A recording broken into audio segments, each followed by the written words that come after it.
Okay, तो आज का ये जो वीडियो है, आज की ये जो सेशन है, ये क्लास 11th का आपका हिस्ट्री यानी इतिहास का जो सब्जेक्ट है, इसके लिए बहुत इंपॉर्टेंट है क्योंकि इसमें हम बात करेंगे अपने सैंपल क्वेश्चन पेपर नंबर 3 के बारे में, जो कि आपका कल यानी कि 6 अक्टूबर को आपका हिस्ट्री का जो मिड टर्म का पेपर होने वाला है, मिड टर्म का आपका जो एग्जाम होने वाला है, इसमें डेफिनेटली बच्चों आपको बहुत ज़्यादा हेल्प करेगा क्योंकि इस पेपर में हमने जो भी क्वेश्चन लिया है, वो मोस्ट इम्पोर्टेंट है और सिलेक्टेड क्वेश्चन है जिसके आपके कल के पेपर में आने के चांसेस हैं। ठीक है, तो जिन्हें नहीं पता उन्हें हम बता दें कि अभी तक हमने आपके लिए 2 सैंपल पेपर ऑलरेडी सॉल्व करवा दिए हैं। आपकी बहुत ज्यादा डिमांड थी सैंपल क्वेश्चन पेपर नंबर 3 को लेके, तो इसीलिए हम यहाँ पे पेपर नंबर 3 भी लेके आए हैं। ठीक है, पेपर आपका 3 घंटे का आएगा और ये 80 नंबर का आने वाला है। पेपर के अंदर आपको 5 खंड देखने को मिलेंगे, का खा गा घा ना, और टोटल नंबर ऑफ क्वेश्चन होंगे आपके 34। ठीक है, देखिए सामान्य निर्देश मैं इसलिए बता रहा हूँ क्योंकि जो बच्चे होते हैं, ठीक है, वो नए हो सकते हैं इस वीडियो को देख रहे हो इसीलिए। ठीक है, अगर आपको पता है अब 2 मिनट का वेट कीजिए। ठीक है, देखिए खंड का जो है इसमें हमारे 1 से लेके 21 तक ये होंगे बहुविकल्पीय प्रश्न, यानी कि टोटल सेक्शन ए में हमारे 21 एमसीक्यू क्वेश्चन होने वाले हैं। ठीक है, फिर खंड खा जो है इसमें 22 से लेके 27 ये हमारे 3 नंबर के टोटल 6 क्वेश्चन होने वाले हैं। ठीक है, जिसमें दो भी अगर हम 2 क्वेश्चन का अथवा भी मिला दें तो 8 हो जाता है। ठीक है, खंड गा जो है इसमें 28 से 30 ये हमारे 8-8 नंबर के टोटल 3 क्वेश्चन होंगे और इन तीनों ही क्वेश्चन में आपको चॉइस भी देखने को मिलेगी। ठीक है, फिर खंड घा आ जाता है, इसमें 31 से 33 ये हमारे 4-4 नंबर की बेसिकली 3 क्वेश्चन होंगे जो कि स्रोत आधारित होने वाले हैं। और आपका जो सेक्शन ई है इसमें एक ही क्वेश्चन होगा आपका ये वाला 34, जिसमें आपका 5 मार्क्स का ये मैप होने वाला है। ठीक है, आ जाइए एक एक करके हर एक सेक्शन को समझेंगे। ये हमारा पेपर नंबर 3 का पार्ट 1 का वीडियो है, उसमें खंड का और खा यानी कि एमसीक्यू और 3 नंबर के क्वेश्चन, इनको यहाँ पे हम समझेंगे। अगली आपकी जो क्लास है बच्चों वो रहेगी 9:30 बजे की। ठीक है, अगली क्लास आपकी शाम को 9:30 बजे की होने वाली है, अभी ठीक 1 घंटे के अंदर, तो आप उसको भी ज्वाइन कर लेना, उसमें हम पार्ट 2 को करेंगे। ठीक है बच्चों, चलिए जो बच्चे इंग्लिश मीडियम के वो अपने पेपर के पैटर्न को यहाँ से देख लीजिए। सेक्शन ए में आपका कुछ 21 एमसीक्यू होंगे, सेक्शन बी में 22 से 27 3 नंबर के क्वेश्चन होंगे और सेक्शन सी में 28 से 30 8 नंबर के 3 क्वेश्चन, 3 नंबर के 6 और 8 नंबर के 3। सेक्शन डी में 4 नंबर के आपके 3 क्वेश्चन होंगे स्रोत आधारित और सेक्शन ई में एक ही क्वेश्चन होगा आपका 5 मार्क्स का मैथ। ठीक है, कल की Das sir, I am also a new student of your channel, welcome to all. Okay, चलिए अब यहां से शुरुआत होगा बच्चों आज का हमारा सबसे important section, section number A, जिसमें हमारे मल्टीपल चॉइस के जो क्वेश्चंस है वो यहां से स्टार्ट हो जाते हैं। और अभी सबसे पहले हम अपने 21 जो एमसीक्यू क्वेश्चंस हैं इनको करने वाले हैं। तो आप सभी बच्चे इन एमसीक्यू क्वेश्चन का जो आंसर है लाइव सेशन में कमेंट बॉक्स में जरूर कीजिएगा, जिससे कि आपकी भी प्रैक्टिस हो जाएगी। ठीक है, तो चलिए आंसर कीजिएगा मेरे आंसर देने से पहले। सबसे पहला क्वेश्चन है बच्चों हमारे सामने, जैसा कि हम सभी जानते हैं कि मेसोपोटामिया की जो सबसे पहली ज्ञात भाषा है वो थी सुमेरियन। नो डाउट अब आपको ये भी पता चलेगा कि मेसोपोटामिया की सबसे पहली ज्ञात भाषा का नाम क्या है, सुमेरियन है। आखिर सुमेरियन भाषा के बाद में यहाँ पे कौन सी भाषा बोली जाती थी, यानी कि सुमेरियन भाषा का स्थान किस भाषा ने लिया? क्या वो अरामाइक थी, हिब्रू थी, अक्दी या फिर सुमेरी? तो सुमेरी तो यहाँ पे खैर पहले खुद ही है ना, तो यहाँ पे अक्दी थी या फिर हिब्रू या फिर अरामाइक, इन तीनों में से कौन सा राइट है? देखते हैं बच्चे क्या आंसर करते हैं। पहले का राइट है बच्चों सी, मनीष सिंह। देखिए आप एक ही बार आंसर कीजिए, ठीक है, एक ही बार आंसर कीजिए, राइट आंसर हो जाएगा आपका बिल्कुल ऑप्शन नंबर जो सी है, अक्कदी भाषा। इसने सुमेरियन भाषा का स्थान लिया था और इसके बाद में फिर अरामाइक भाषा ने स्थान लिया।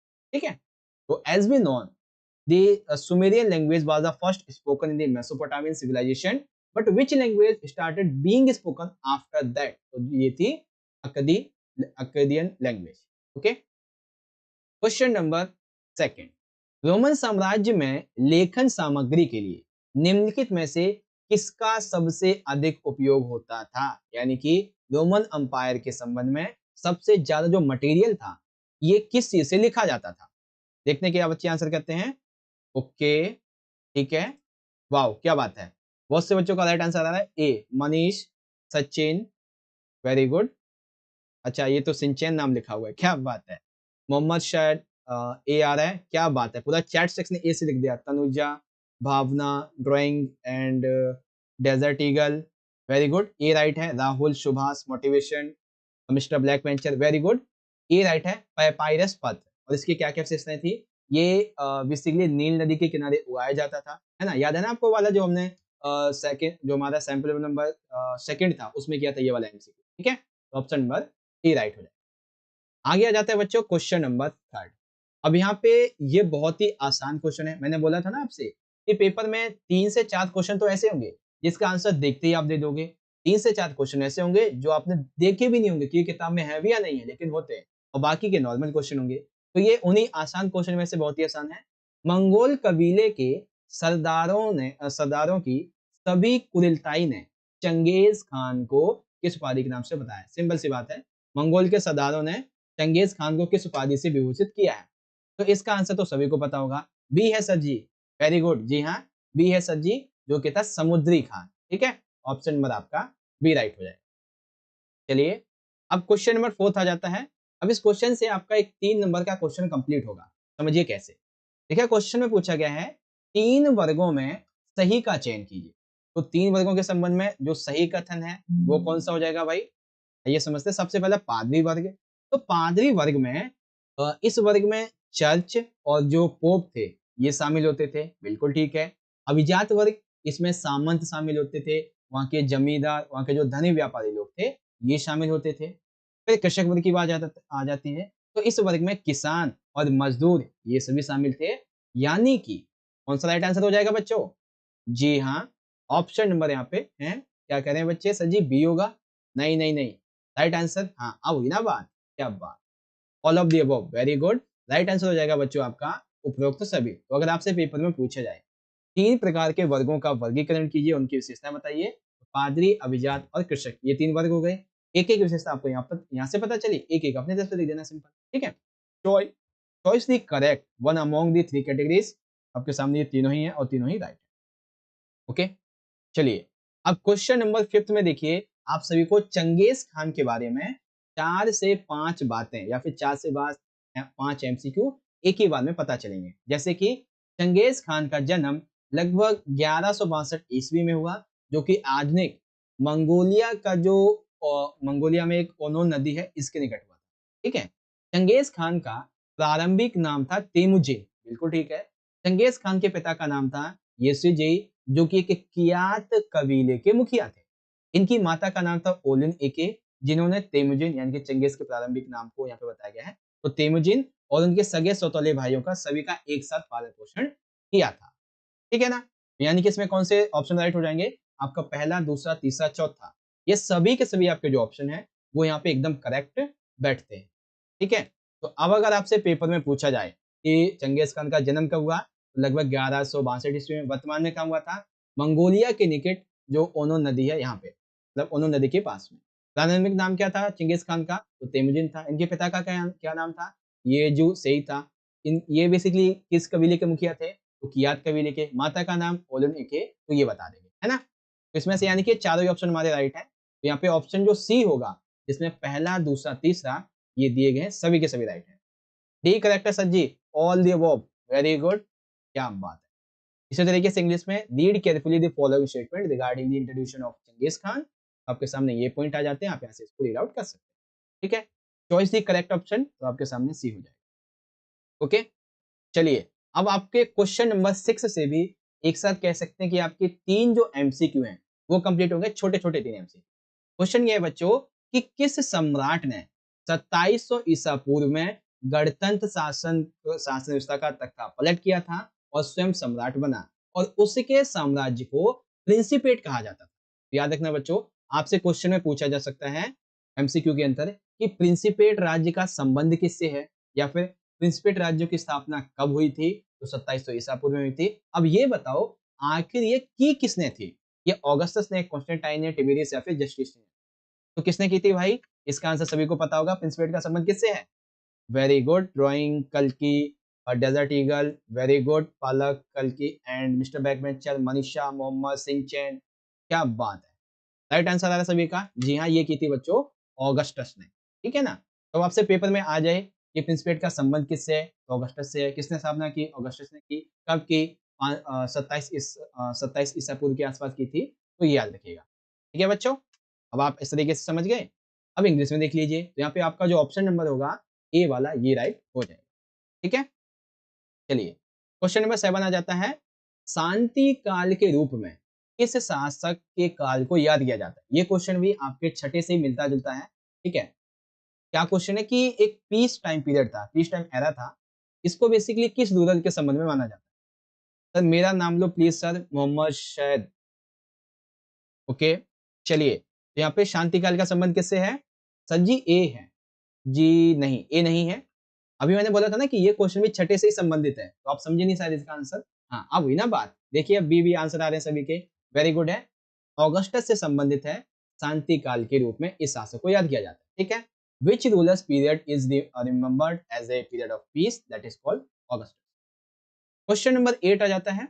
अब इसमें आपको रोमन साम्राज्य की जो सामाजिक श्रेणियां हैं इसके बारे में सही का चयन करना है। रोमन साम्राज्य में पहली सामाजिक श्रेणी होती थी बच्चों अभिजात वर्ग, दूसरी होती थी सेनेटर और मतलब पहली जो थी अभिजात वर्ग, ठीक है ना, पहली जो थी अभिजात वर्ग, इसी के अंतर्गत आती थी सेनेटर और अश्वरोही। फिर था मध्यम वर्ग, इसके अंतर्गत नौकरशाही, सेना और बड़े जो सौदागर थे और साथ ही किसान भी इसमें शामिल हो जाते हैं। निम्नतर वर्ग में ग्रामीण जो श्रमिक थे ये इसके अंतर्गत शामिल होते हैं। यहाँ पे कौन सा राइट होगा। क्या बात है बच्चे, बी आंसर कर रहे हैं, जबकि इसके तो सारे राइट आंसर हैं। हाँ ये हुई अब बात, देखो अब बात हुई ना कुछ, डी राइट हो जाएगा। रोमन साम्राज्य की समाज श्रेणियों के बारे में आपको अभिजात, मध्यम और निरंतर वर्ग ये तीनों जो बताए गए ये सभी के सभी राइट हैं। तो ऑप्शन नंबर डी आपका यहाँ पे निकल कर आ जाएगा। ठीक है, ऑप्शन आपका जो है यहाँ पे ये डी वाला राइट हो जाएगा। चलिए अब क्वेश्चन नंबर 9 में दिया गया एक अभिकथन और एक कारण।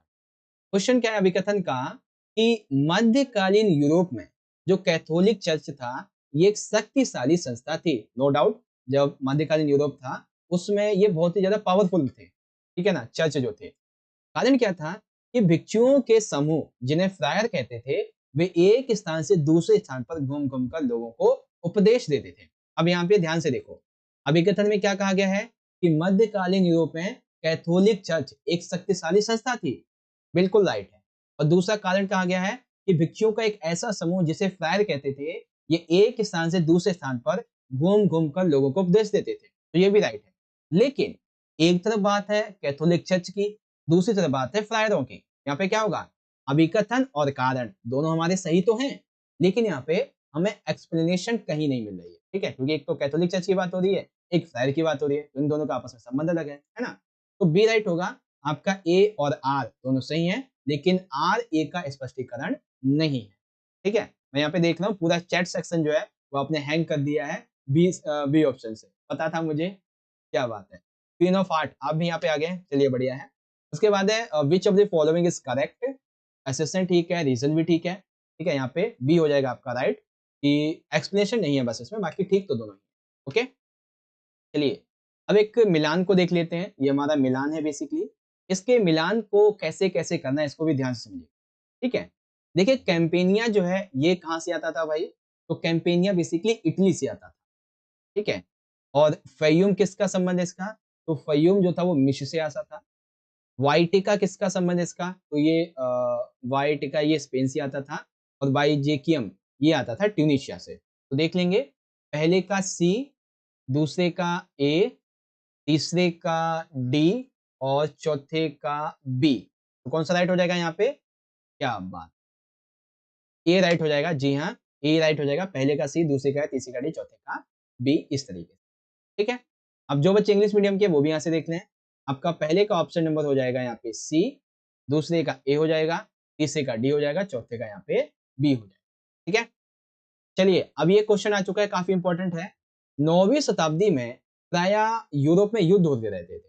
ठीक है, तो युद्ध होने की वजह से शासकों को ऐसा लगा कि उनके पास में कुछ ऐसे घुड़सवार सैनिक होने चाहिए जो कि लॉर्ड के लिए युद्ध लड़ सके। ठीक है, तो इसलिए एक नए वर्ग को बढ़ावा मिला। अब उस नए वर्ग का क्या नाम था बताएंगे सारे बच्चे, क्या वो सीनेट था, क्या वो नाइट्स या फिर अभिजात था।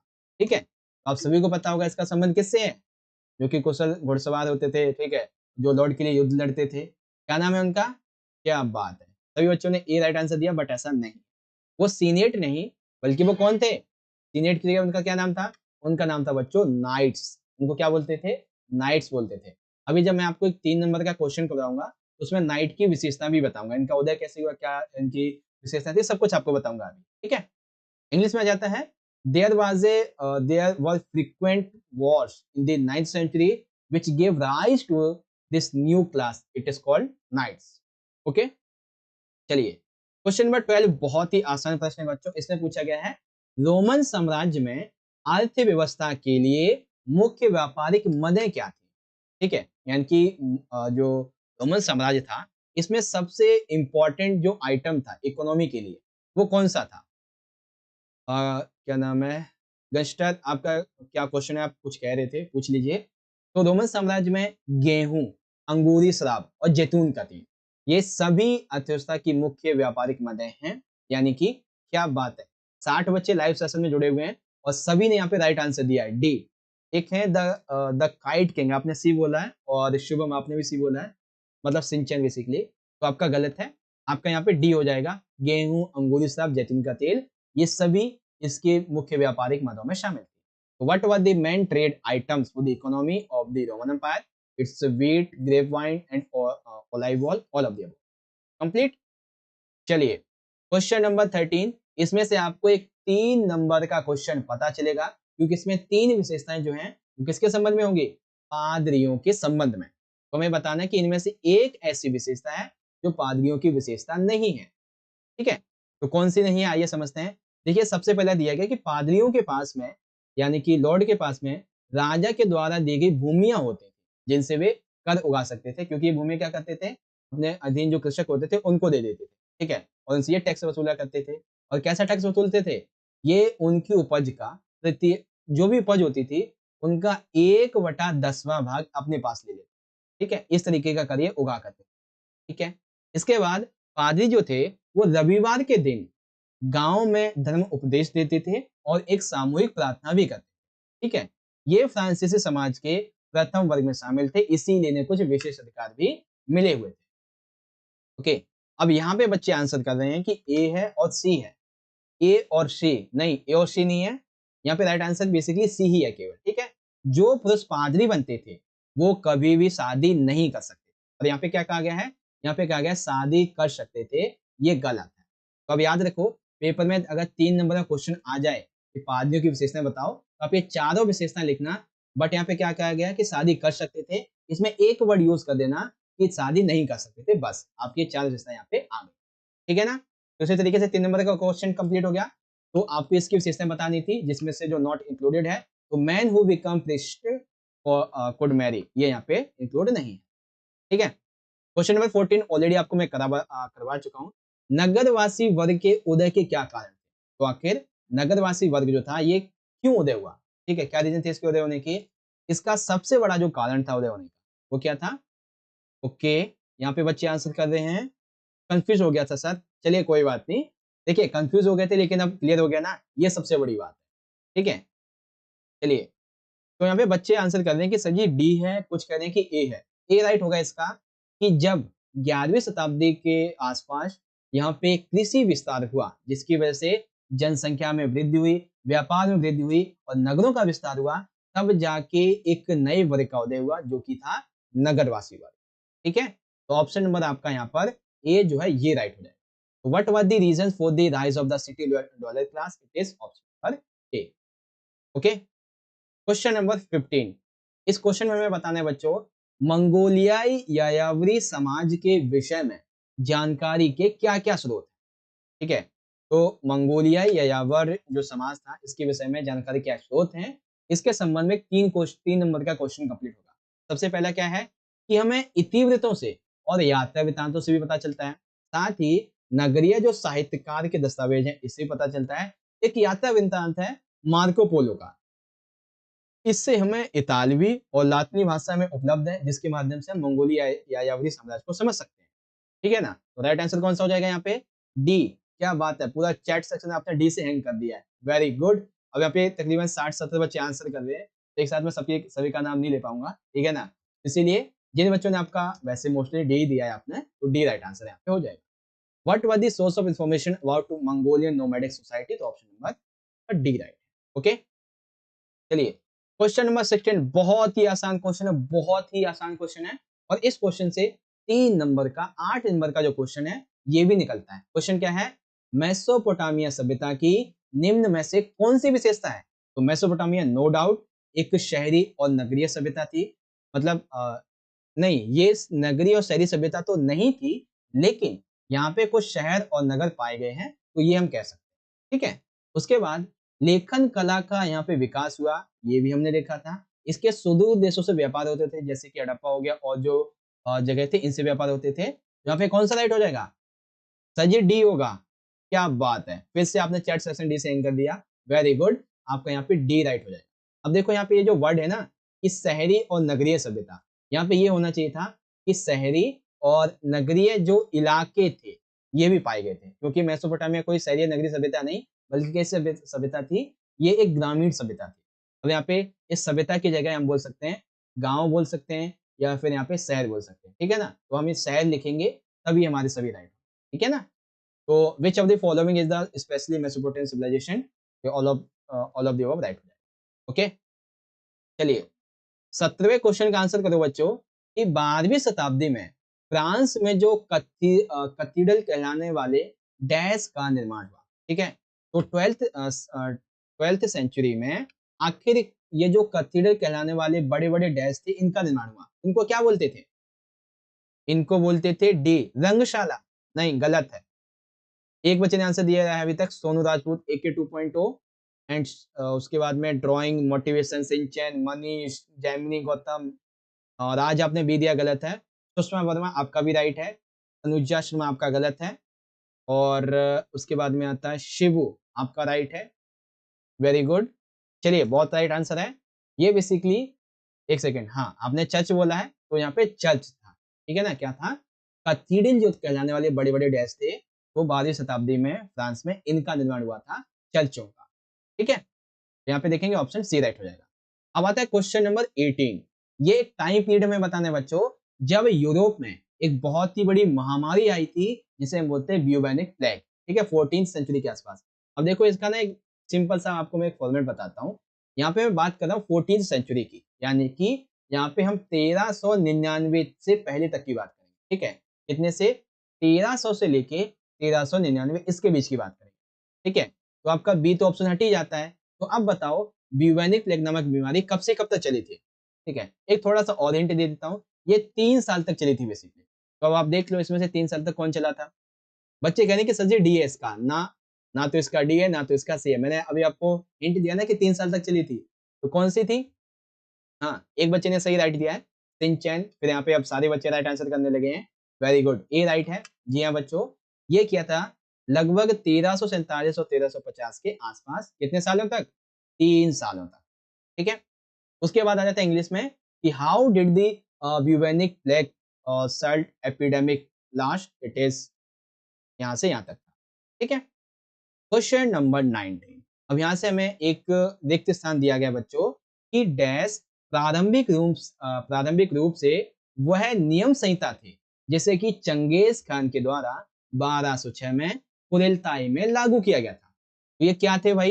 ठीक है, ये नियम संहिता को क्या बोलते थे? क्या ये नोयान थी, क्या ये यास थी, या फिर ये कुर्बुक, या फिर हरकारा? तो ये किस प्रकार की नियम संहिता थी जो कि चंगेज खान ने 1206 में कुरिल्ताई में लागू की थी? ओके, होम साइंस की क्लास 8:30 बजे है ना? हाँ, 8:30 बजे ही होगी। इसको हम आधे घंटे में एंड कर देंगे, 8:30 या फिर 8:40 तक हो जाएगी।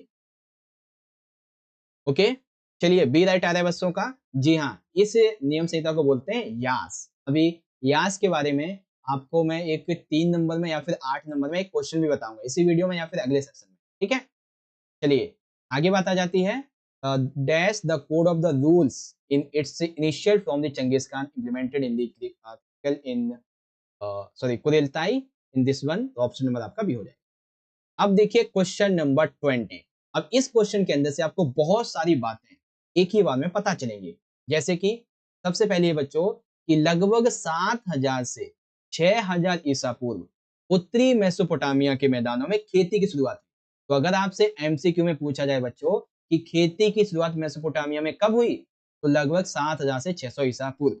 ठीक है, उसके बाद पूछा जाए कि दक्षिणी मेसोपोटामिया में सबसे पुराने जो मंदिर थे, ये कब बनवाए गए? ये बनवाए गए थे लगभग 5000 ईसा पूर्व। ठीक है, उसके बाद मेसोपोटामिया के अंतर्गत लेखन कार्य की शुरुआत किस समय हुई थी?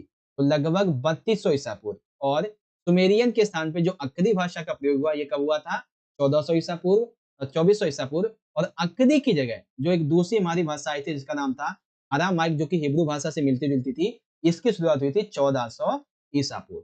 ठीक है, तो इस तरह से आप इन सभी बातों को याद रखेंगे। अब आपसे पेपर में अगर पूछा जाए कि खेती की शुरुआत कब हुई थी, तो आप बता देंगे। ठीक है, सबसे पुराने मंदिर कब बने थे, तो ये भी बता देंगे। लेखन कार्य कब शुरू हुआ था, ये भी बता देंगे। अक्कदी भाषा कब यूज हुई, ये भी बता देंगे। और आपको मैंने बता दिया कि अरामाइक कब स्टार्ट हुई थी, 1400 ईसा पूर्व, तो ये भी बता देंगे, है ना। चलिए, ई राइट आ गया सभी का, वेरी गुड। राइट आंसर आपका यहाँ पे ई हो जाएगा, उपरोक्त सभी वाला। ठीक है, यहाँ पे आप देखेंगे इंग्लिश में भी आप देख सकते हैं आपके सामने, beginning of the farming in the plants of the northern Mesopotamia, तो इस समय हुआ था। Formation of the oldest temples in the southern Mesopotamia, तो लगभग 5000 ईसा पूर्व। और beginning of writing in Mesopotamia, तो लगभग 3200 ईसा पूर्व। And use of Akkadian language instead of Sumerian, लगभग 2400 ईसा पूर्व। ठीक है, तो ऑल ऑफ द राइट हो जाएगा। एक छोटा सा क्वेश्चन और है बच्चों, एमसीक्यू का 21, इसमें हमसे पूछा गया है, क्वेश्चन ये है कि चंगेज खान शक्तिशाली जम्मू का और नेमन लोगों का निर्णायक रूप से पराजित करने के बाद तेमुजिन ने स्टेपी क्षेत्र की राजनीति में एक प्रभावशाली व्यक्ति के रूप में कब उभरा? देखो देखो ध्यान से सुनो। चंगेज खान नो डाउट बहुत ही ताकतवर था। इसने जम्मू का और नेमन जो लोग थे इनको हराया, और उसके बाद में जो स्टेपी क्षेत्र थी यहाँ की राजनीति में एक प्रभावशाली एक ताकतवर व्यक्ति बन के उभरा। तो ये किस समय इसने किया था? ठीक है, सी राइट आ रहा है, क्या बात है। अराउंड जो है 90 प्लस बच्चे वॉचिंग पे हैं और सभी बच्चे सी आंसर कर रहे हैं, क्या बात है, सभी को आंसर पता है, 1206 में किया। ठीक है, तो ऑप्शन नंबर आपका यहाँ पे सी राइट हो जाएगा। इसी तरीके से इंग्लिश में देखेंगे तो ऑप्शन सी यहाँ पे आपका ये करेक्ट हो जाता है। ठीक है बच्चों, चलिए, तो यहाँ पे हमने अपने इस पेपर के जो हमारे 21 एमसीक्यूज थे, आपको बता देता हूँ अभी। टोटल हमने अपने ये जो टोटल 21 एमसीक्यूज थे वो तो हमने यहाँ पे कर लिए है कंप्लीट। अब यहाँ पे आएगा हमारा अगला वाला सेक्शन।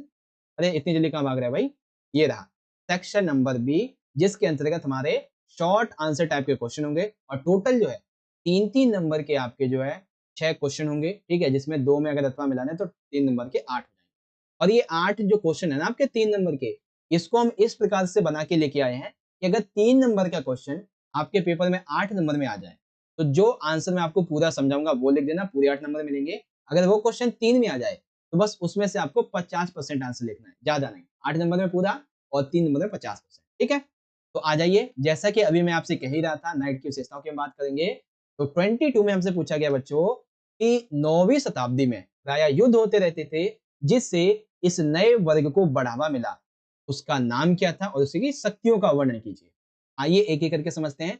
यहाँ पे बात करेंगे नाइट्स की विशेषताओं की।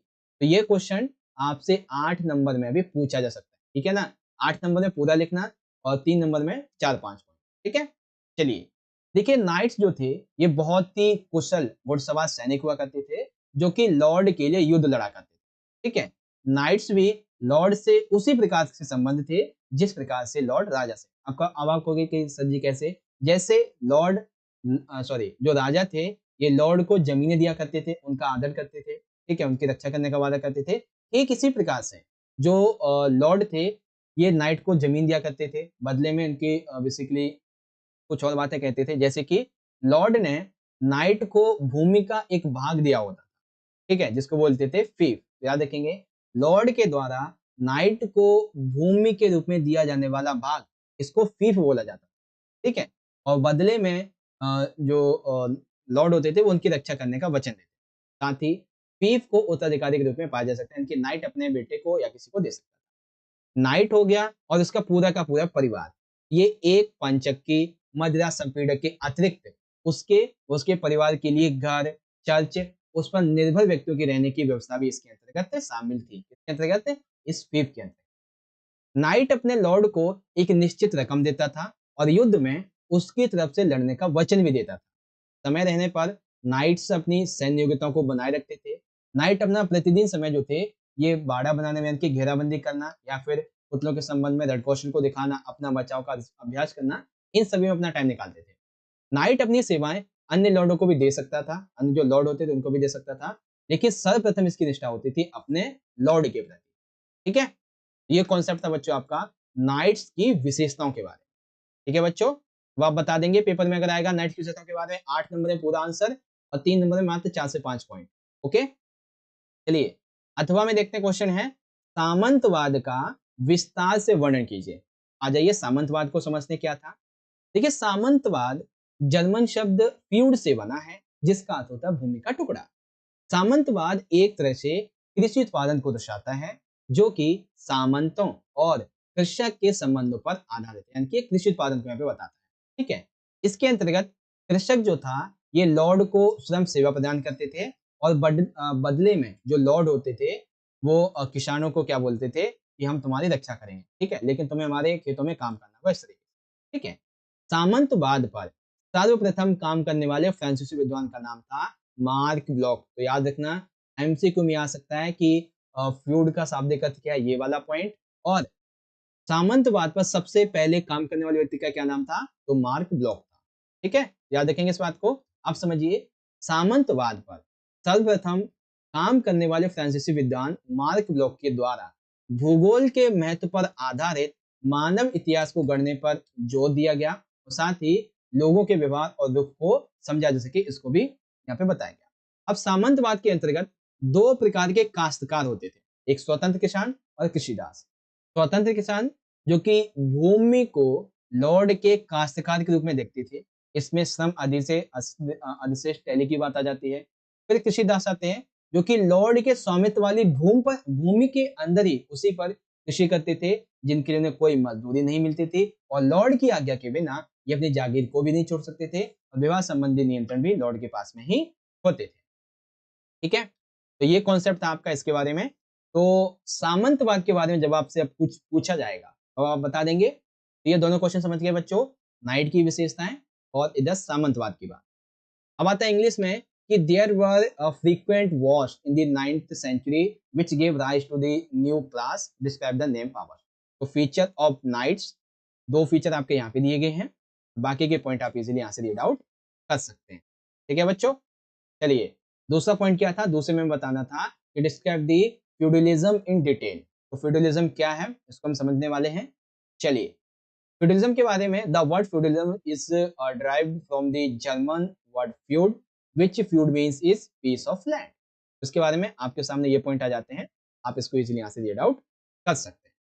ठीक है बच्चों, चलिए अब आ जाता है हमारा अगला क्वेश्चन। क्वेश्चन ये बच्चों कि मारी नगर राजधानी के रूप में और राजमहल के राजा के रूप में उसके निवास स्थान के रूप में खूब फला फूला वर्णन कीजिए।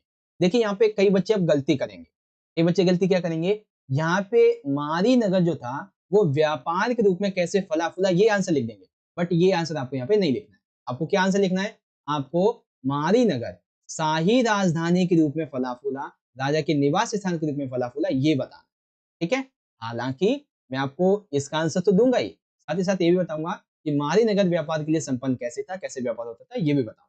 ठीक है, दो क्वेश्चन एक के साथ हो जाएंगे आपके।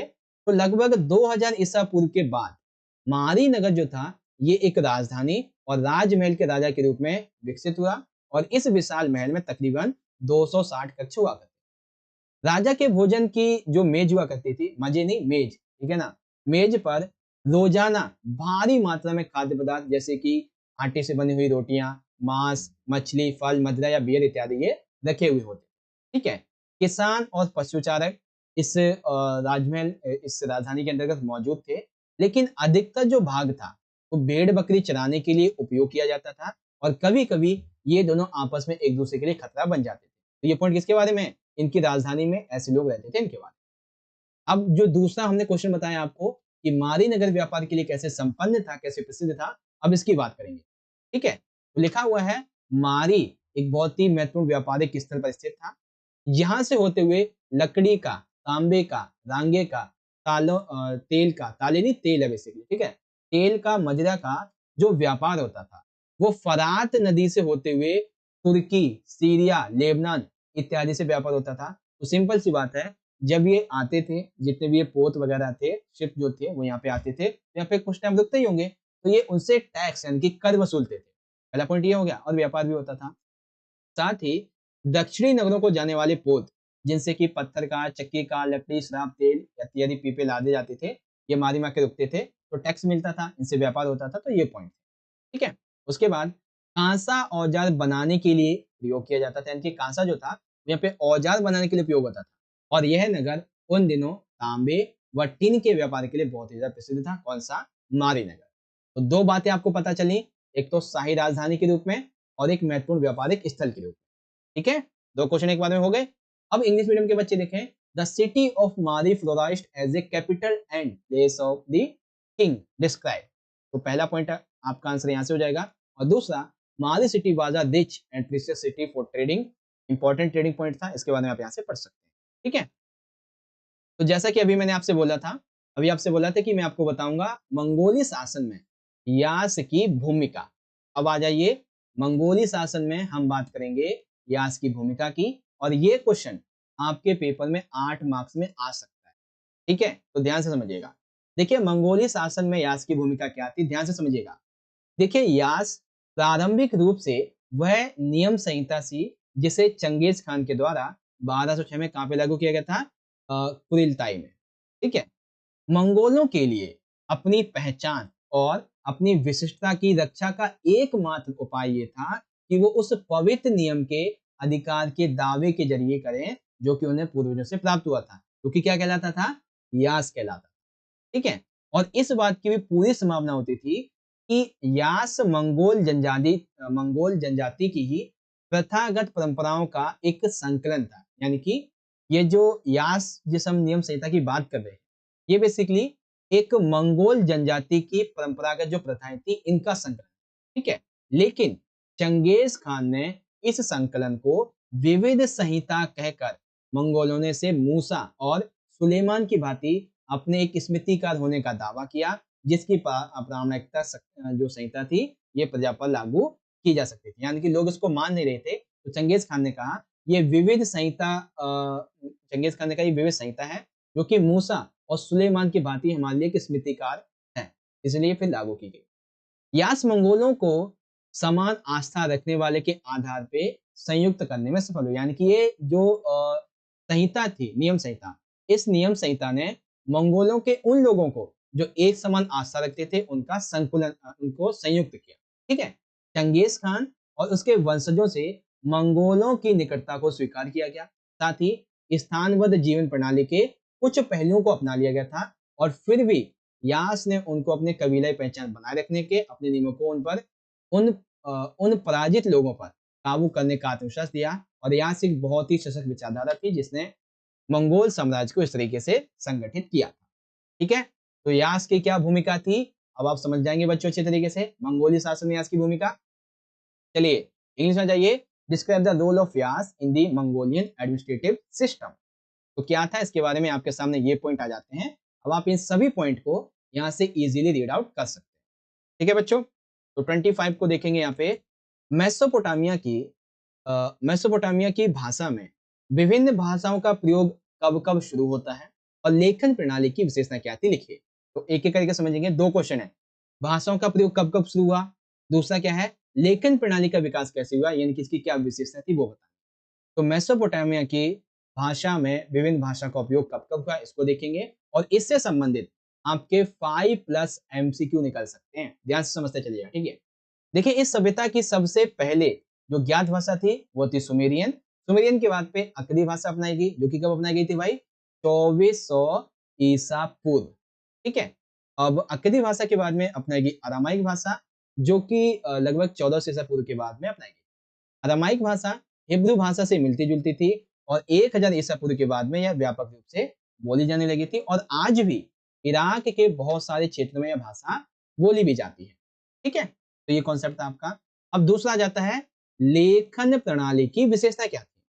तो लेखन तो खैर 3200 ईसा पूर्व से शुरू ही हो चुका था, लेकिन जब लोगों को समाज में लेन देन जो भी वो आदान प्रदान करते थे, खरीदते थे या देते थे, उसके जब हिसाब की जरूरत पड़ी, तब जाके 3200 ईसा पूर्व में लेखन कला का विकास हुआ। ठीक है, इसमें भाषा विशेष की ध्वनि को एक दृश्य का रूप देना होता था। ध्वनि के लिए कीला का या फिर कीलाक्षर चिन्ह का प्रयोग किया जाता था, और ये एक कीलाकार या फिर कीलाक्षर एक अकेला स्वर या फिर व्यंजन नहीं होता था, एक अलग ही चीज होती थी। ठीक है, बेसिकली ये बहुत सारे चिन्ह हुआ करते थे। ठीक है, इसीलिए जो लिपिक होते थे मेसोपोटामिया की लिपि को समझने वाले, उन्हें सैकड़ों चिन्ह सीखने पड़ते थे। ठीक है, अब कुछ लेखन प्रक्रिया की बात की गई यहाँ पे कि सूखने से पहले गीली मिट्टी पे लिखना होता था, सूखने के बाद में लिख नहीं सकते थे। ठीक है, इसीलिए ये कार्य कुशल व्यक्ति के द्वारा किया जाता था। लगभग 2600 ईसा पूर्व के बाद में जो वर्ण थे ये कीलाकार हो गए और अब लेखन कला जो थी इसका उपयोग कोश बनाने के लिए, राज्य कार्यों के कार्यों को बनाने के लिए, कानूनों को बनाने के लिए, भूमि के हस्तांतरण का हिसाब रखने के लिए, इन सभी के लिए किया जाने लगा था। ठीक है? ओके? आई होप आपको समझ में आ चुका होगा इस तरीके से। ये कॉन्सेप्ट आपका कंप्लीट हुआ यहाँ पे कि मेसोपोटामिया में लेखन प्रणाली की क्या-क्या विशेषताएँ थी। फिर आपको समझ में आया मेसोपोटामिया के विभिन्न भाषाओं के बारे में। ठीक है बच्चों? चलिए, आगे बात करते हैं यहाँ पे इंग्लिश मीडियम में। तो when did the use of different languages start in Mesopotamia and right the characteristics of the writing system. तो मेसोपोटामिया लैंग्वेज यूज़ कैसे होती थी डिफरेंट लैंग्वेजेस के बारे में ये आप देख लेंगे एंड उसके बाद में फीचर्स क्या थे मेसोपोटामिया में राइटिंग सिस्टम के। तो वो सिस्टम आपके सामने यहाँ पे आ जाते हैं, आप यहाँ से पढ़ सकते हैं। ठीक है? चलिए, अब क्वेश्चन 26 ये क्वेश्चन वैसे तो मैं आपको करवा चुका हूँ कि अभिजात वर्ग में सबसे अ, अभिजात जो वर्ग था, ये सभी वर्गों में सबसे अधिक शक्तिशाली और अमीर थे, बताइए कैसे? तो ये क्वेश्चन वैसे मैं आपको करवा चुका हूँ, सीधा आंसर बता देता हूँ। अभिजात वर्ग की विशेषता ये थी, अभिजात वर्ग की एक विशेष हैसियत होती थी, उनके पास में अपनी संपदा स्थायी तौर पे उन्हीं के नियंत्रण में होती थी, जो कुछ भी था उनका घर, मकान, ठीक है? साथ ही इनके पास में सैन्य क्षमता होती थी, इनके पास सैनिक होते थे जिन्हें और ये बढ़ा सकते थे, ठीक है? इनकी अपनी सामंती सेना भी हुआ करती थी। जिस एरिया पे ये शासन करते थे एक तरीके से जहाँ पे ये रहते थे, ये वहाँ पे अपना न्यायालय लगा सकते थे, यहाँ तक कि अपनी मुद्रा भी चला सकते थे। ये अपनी भूमि पर बसे हुए हर एक व्यक्ति के मालिक होते थे, ठीक है? इनके घर, इनके खुद के निजी खेत, जोत, चरागाह, ठीक है? कृषक के घर, ये सभी इन सभी के ये विस्तृत स्वामी हुआ करते थे, जो कि एक मेनर के अंतर्गत आते थे। ठीक है? चलिए, ये कंप्लीट हो गया आपका। अब यहाँ पे आ जाता है the elite class was the richest and most powerful among all the classes explain. तो आपके सामने ये पॉइंट आ जाते हैं। अब आप यहाँ से इसको पढ़ सकते हैं। ठीक है? चलिए, अब यहाँ पे बात करेंगे बच्चों सबसे आखिरी क्वेश्चन की और पता है क्या होगा? इन दोनों ही क्वेश्चन को मिला के आपसे एक 8 नंबर का क्वेश्चन पूछा जा सकता है। क्या? आपसे पूछा जा सकता है, चंगेज़ खान के वंशजों की उपलब्धियाँ क्या थी? और मंगोलों के लिए चंगेज़ खान की उपलब्धियों का वर्णन कीजिए। ठीक है ना? हो सकता है कि ये अलग-अलग 3 नंबर में भी आ जाए। तो आइए समझते हैं, चंगेज़ खान के वंशजों की उपलब्धियाँ। एक-एक करके समझेंगे। देखिए, मंगोल शासकों ने सब जातियों और धर्म मंगोल शासक जो थे ये सब जाति सब धर्मों को अपने यहाँ प्रशासकों और हथियारबंद सैन्य दल के रूप में भर्ती किया तथा देखो चंगेज खान के वंशजों की उपलब्धियां थी। सबसे पहली उपलब्धि ये थी कि मंगोल शासकों ने प्रत्येक जाति और प्रत्येक धर्मों के लोगों को अपने यहाँ प्रशासक और सेना के रूप में भर्ती किया। ठीक है, इसीलिए चंगेज खान के वंशजों का शासन बहुजातीय यानी कि विभिन्न प्रकार की जाति को मानने वाले लोग, बहुभाषीय विभिन्न प्रकार की भाषा बोलने वाले और विभिन्न प्रकार के धर्मों को मानने वाले लोग इसमें शामिल थे। इसीलिए कहा जाता है कि यहाँ पे एक बहुविधि संविधान का कोई भय था ही नहीं, यानी कि यहाँ पे धर्मनिरपेक्षता की यहाँ पे कोई बात नहीं कही। ठीक है, ये बात। उसके बाद साम्राज्य का निर्माण महत्वाकांक्षा की पूर्ति के लिए उनके समुदाय में बटे हुए लोगों का एक प्रसंग बनाया गया। ठीक है, साथ ही मंगोल साम्राज्य भिन्न भिन्न वातावरण में परिवर्तित होता चला गया और मंगोल साम्राज्य के संस्थापक की प्रेरणा एक प्रभावशाली शक्ति बनी रही। और कौन था मंगोल शासक का बेसिकली संस्थापक? Genghis Khan. ठीक है, इन सभी व्यक्तियों ने जो चंगेज खान के वंशज थे इन्होंने क्या किया, ये बहुत सारे मतों को मानने लगे। ठीक है, ये बहुत सारी आस्था वाले जो लोग थे, इन मतों को मानने वाले लोग इनको शामिल करने लगे। ठीक है, हालांकि मंगोल शासक स्वयं भी विभिन्न धर्मों और आस्थाओं में संबंध रखते थे। जैसे कि कुछ मंगोल शासक समन थे, कुछ बौद्ध थे, कुछ ईसाई थे और कुछ तो आखिरी टाइम पे उन्होंने इस्लाम भी अपना लिया था। ठीक है ना? तो इस आधार पे हम ये कह सकते हैं कि चंगेज खान के वंशजों की उपलब्धियां कुछ इस तरीके की रही थी, जिनके इनके मृत्यु के पश्चात चंगेज खान के वंशज जो थे वो जातियों वगैरह में इस तरीके से डिवाइड हो गए।